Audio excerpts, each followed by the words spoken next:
been so long, but you know, I'm human, and yeah, so. But welcome back to another Car Ride Chronicle. Today I'm gonna go get some chicken from the commissary so I can make curry for my friends, and then I'll give y'all, you know, speak to y'all for a little bit, and then just put you guys on game. So I honestly, like, I've been getting like questions, but a lot of them I just answer straight up. I know in the past, like, I'll get questions and I'll answer them. I'll use those questions. So a lot of the time, oh my god, a lot of the times I'll get questions from people and I'll use those questions to make videos. But I've just been responding straight up, you know, from Snapchat and Instagram. I just respond. So since I have not made these answers public, I figured I'd come on here and just, you know, speak about some of the top questions or some good responses that I have for you guys. So a question or some advice that was asked for me was like, okay, the girl was like, I'm already in an LVN program, and she was asking basically, does she think that I should stop the program that she's in now and go through the State Charlie course? And honestly, I was in that same position. I was already in an LVN program, but I decided to join the military. So, you know, that question has some, or the advice I can give to her, it comes with some layers of answers, because it's kind of like, one, why do you want to join the military?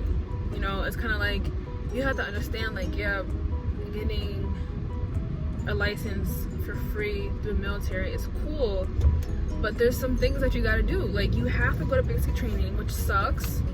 Then you have to go to AIT for a year, for a year, whatever. But mind you, from my experience, while I was in AIT, my friends who were in the same class as me in the LVN program originally were graduating when I was barely into phase one, and I think I was like ending phase one, going to phase two, and they already graduated, you know, and they're already working in the civilian sector, you know, making their money.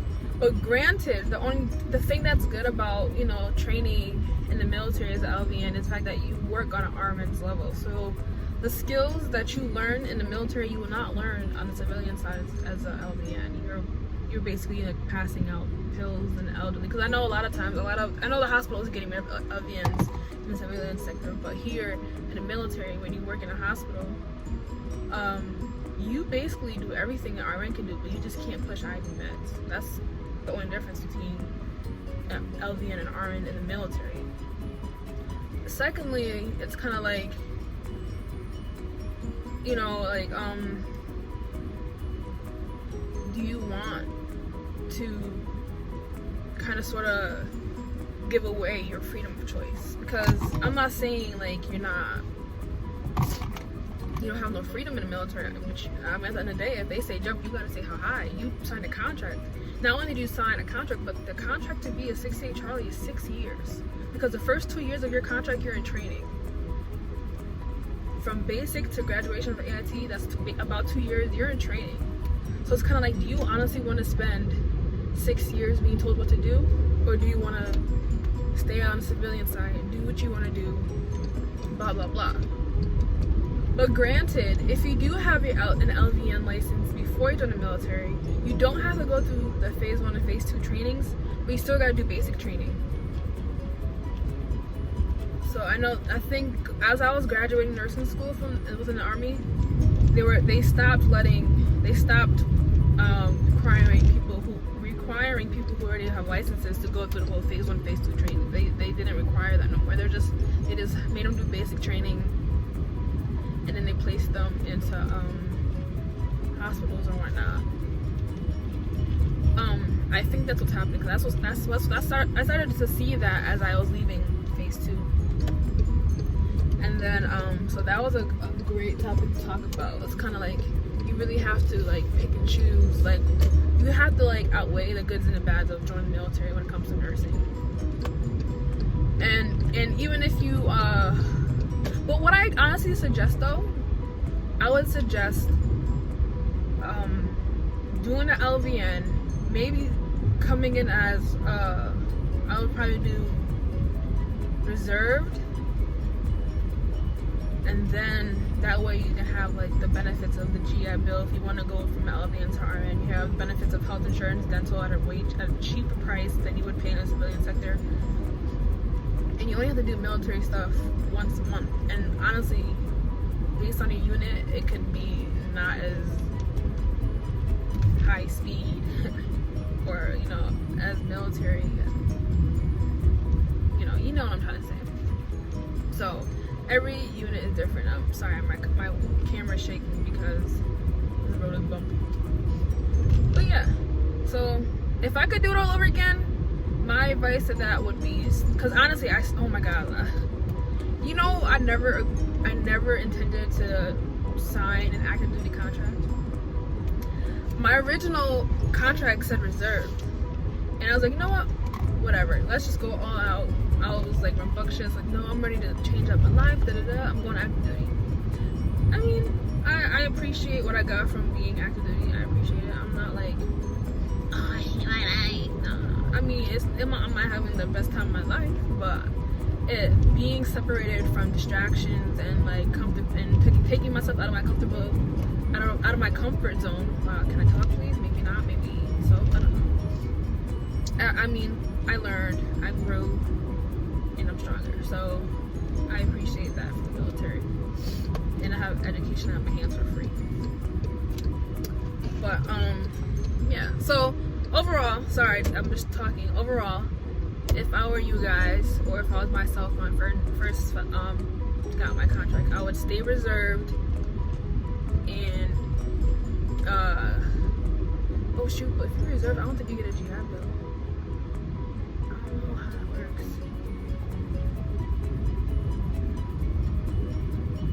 I have to look into that. But I know, honestly guys, okay, so figure out what educational benefits you get from being in reserved. I gotta ask that. That's a good question, because I'm not too sure. Because right now, yeah, but I don't know. Yeah, all I'm saying is before you go active duty, take a good think, do your research, listen to recruiters. Hold on. Hello. Thank you. Yeah, I had a scam on you because I'm not a different place now, or different installation. But yeah, do your own research, outweigh the benefits, outweigh the losses. Ask questions, reach out to people who've been through it already. That's kind of the whole reason I made this channel, is because like there was so much I did not know. I feel bamboozled. But it's okay, I know now, and now I'm here to share that with y'all. It's fine. Hope that made sense, because I'm just talking and trying to drive. I'd be losing, my points, whatever. Another question or another scenario that I encountered was another girl who wanted to be in the military. She wanted to be in the military. She really wants to pursue nursing. She's going for she not loves the army, but she's like, yes, I want to be in the army. But they didn't have a 68 Charlie slot, and her recruiter was trying to tell her to take a 68 whiskey spot.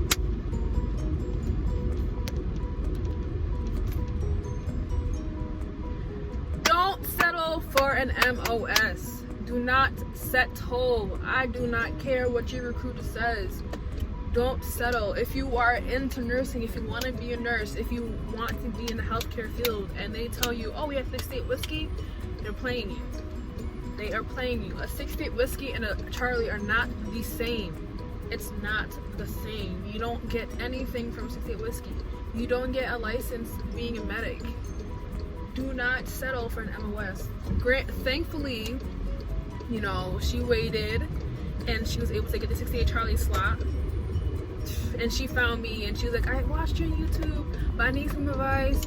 I really want to be nursing, but I'm thinking about taking a 68 whiskey spot because there's no Charlie spots available. I said, girl, you better wait till they're available. Don't do it to yourself. Don't do it to yourself. Do not do it to yourself. Don't do it to yourself. Guys, I'm telling you, no matter if you come into the military for a specific job, get that job. I understand life happens. I understand you have deadlines to meet. I understand there's like things you gotta do. But if you're gonna be somewhat miserable, you know, be miserable in the job you picked. Don't be miserable in a job you never wanted to begin with. It doesn't make sense.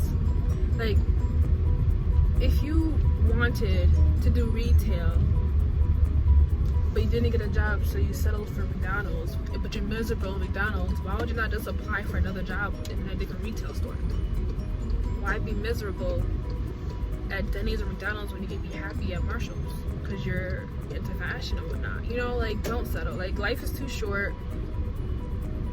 Don't settle for a job that you don't want. Like, don't do that. So many other females in the military, even other YouTubers, like, you know, they didn't know no better, or maybe they did. I don't know their story, honestly, but now they're like doing things that's kind of like, okay, you join the military, you drive a truck, what's next? When you're done with the military and you come to civilian side, where can you take that job?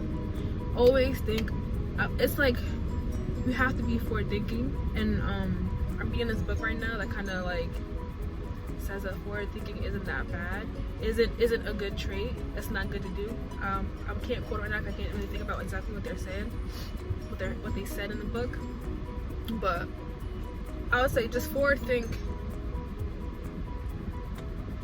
to a healthy threshold, because it does not make sense to go in a certain field and it has nothing to do with what you want to do. It has nothing to do with your purpose. Granted, you know, God's plan for you is never going to be visible to you right away. It's going to be like an up and down battle. But like, if you feel in your heart that you belong somewhere, listen to that voice. You know, don't waste time. Don't settle for that MOS, guys. Don't do it. Don't settle for the MOS. Don't do it. Because joining the military, it takes something from you that you cannot get back. And I don't mean that in a negative way. I'm just saying, if the military gives to you, they want your time back for it. And time is not replaceable. So if you're gonna do something with your time, it's not replaceable. There's no value you can put to it. It's literally precious. So do not waste precious time, because no money in the world can give you that time back. There's no time machines available here. Like, if anyone has been back to the past, let me know. Let me know. And then, lastly, had this guy hit me up about study materials and possibly, like, you know, getting some books to help him with phase 1, phase 2. So with that being said, what I recommend, if you have some free time before you start school, get yourself a basic anatomy and physiology book. I'll show you the one I have. I have to leave the grocery store because it's back in my room, obviously. So I'll show you the one I have, and yeah. So and I'll give you like an idea of what kind of book that you need to get. So get an A&P book. Google some I can't think of the word. Medical terminology. You know, you can go on Quizlet and just type in medical terminology flashcards and just start going through them. And yeah, because phase 1 is all A&P, you know. And then phase 2 is kind of harder for me to give advice or prepare you for, because I can't teach you to be a nurse. That's what the teachers are there for. Like, I can tell you to memorize how the heart works, because that's A&P, it's memorization. But phase 2 is a different ballgame from phase 1. But phase 1 is essential to phase 2, because if you don't understand how the liver works, how can you understand like liver cancer or like cirrhosis or one of those hepatitis, you know? That don't make sense if you don't understand that. And then, okay, I think those are 3 questions that really stood out to me. Yeah, that's it. Those are 3 questions. As far as my experience goes though, I'm human.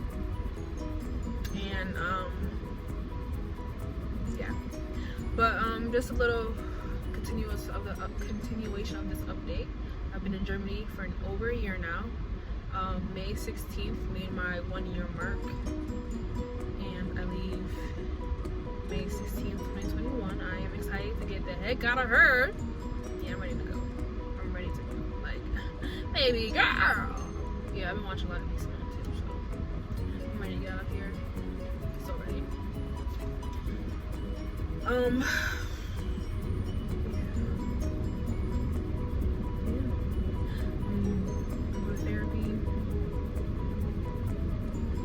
I think I'm gonna talk about that in another video because that's just the topic that I'm still trying to wrap my head around, but I'll try to explain to you guys the best way I can. Because Germany hits different, y'all. People say, oh, Germany's so beautiful, it's nice, but Germany hits different. And maybe I'm not the strongest mental person on earth, which I know I'm not, but Germany hits different. And it's very important to understand and get to know your mental. I got to know my mental a lot more being here in Germany, because there's just things that were happening and I didn't understand or recognize it, but you know, I took the time to break down my mental, understand my mental, and now I'm like, okay, this is what I'm experiencing, this is the help I need, this is what I gotta do, here's this routine, you know, I have to keep myself going.